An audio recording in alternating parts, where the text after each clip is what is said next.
Começa agora mais uma boa moeda. Má moeda, Paulo, tenho uma pergunta para te fazer. Faz lá então. Estamos dispostos a pagar mais por bens sustentáveis? Vocês os dois? Vocês estão ou não? Vamos pensar nisto com carinho.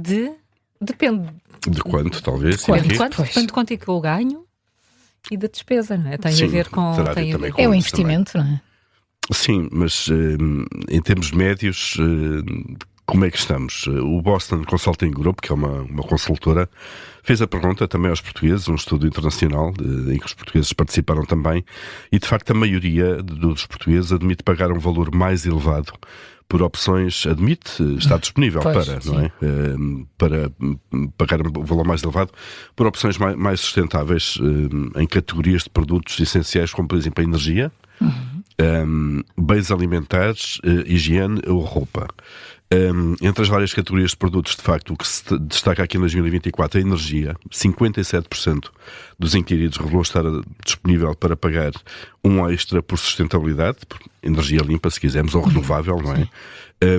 E é interessante porque estes 57% representam um crescimento de 15 pontos percentuais face à mesma pergunta que tinha sido feita em 2023, um ano antes.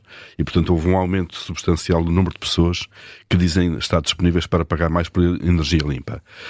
Depois aparecem bens alimentares, produtos de higiene, roupa e acessórios, todos com taxas acima dos 50% de pessoas que disponíveis para pagar mais.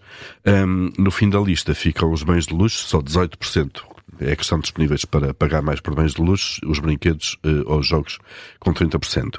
Quando perguntam, ok, quanto mais, não é? Em média as pessoas apontam cerca de 10%.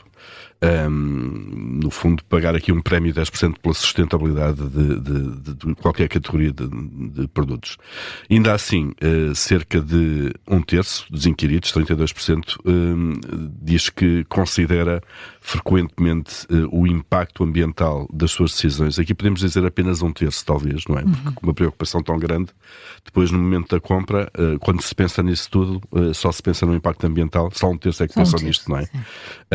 E esta proporção, só para 41%, quando estamos a falar de adultos mais velhos, mais idosos, 64 anos para cima. Portanto, começa a haver aqui, diria eu, uma consciência, até quando se compara com o mesmo inquérito de anos anteriores, uma consciência maior e uma disponibilidade de facto para pagar um bocadinho mais. Até porque também por se fala vezes mais isto. nisso, as empresas, tudo. Mas há sem uma dúvida. correspondência depois com aquilo que é mesmo o mercado, com aquilo que é comprado, entre a disponibilidade O para estudo não pagar faz mais. isso, não é? Pois, Isso é preciso depois mas ir gostava ver o de que é que as perceber. pessoas compram. Claro. Diria que isso não será tão evidente, não é? Porque a fast fashion continua por aí, por É exemplo. isso, para é sobre isso que ir ao estava a mais, ao mais pensar. básico, Sim. não é? Aquilo que pode ser medido, mas também as mudanças são tantas, não se consegue fazer muito bem uma comparação.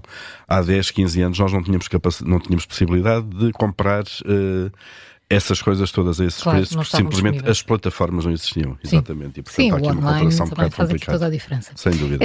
Paulo, e há também aqui uma polémica sobre os novos dados que os contribuintes são obrigados a declarar ao fisco. Há uma polémica que vamos tentar esclarecer mais daqui a pouco no explicador. É o sim. tema do explicador que surgiu agora porque o orçamento de 2004, atenção, estamos a falar do orçamento de 2004, que foi aprovado há um ano e tal, ainda pela maioria socialista.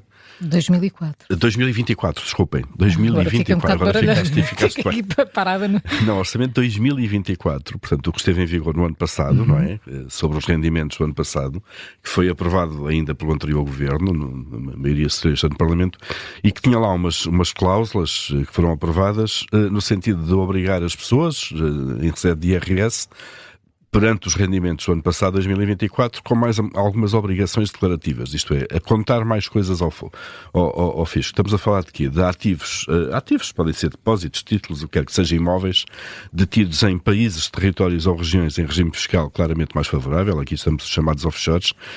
Aqui pode ser visto como, de facto, ir à caça de maiores fortunas.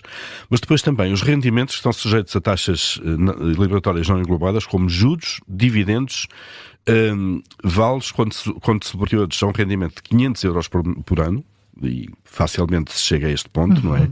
Ou então rendimentos não tão sujeitos a IRS, como os vales de educação, vales de ginásio, vales de seguro, algumas benesses que as empresas dão, como forma também de ser um complemento de ordenado que não paga IRS, não é?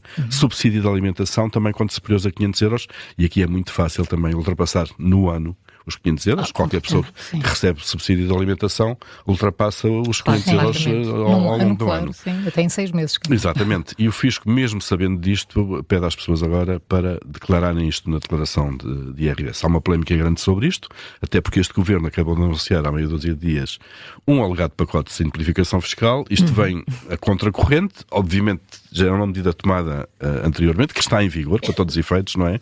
E a questão agora é saber como é que o governo atual e o Parlamento atual se posicionam perante isto, se vão manter estas obrigações, se há alguma forma de revogá-las, e depois no fim do dia é perceber o que é que o Fisco vai fazer com estes dados, não é? Portanto, é uma polémica que está em curso. Vamos ver como é que isto acaba, até porque impacta na declaração de IRS que vamos ter que apresentar daqui a poucos meses.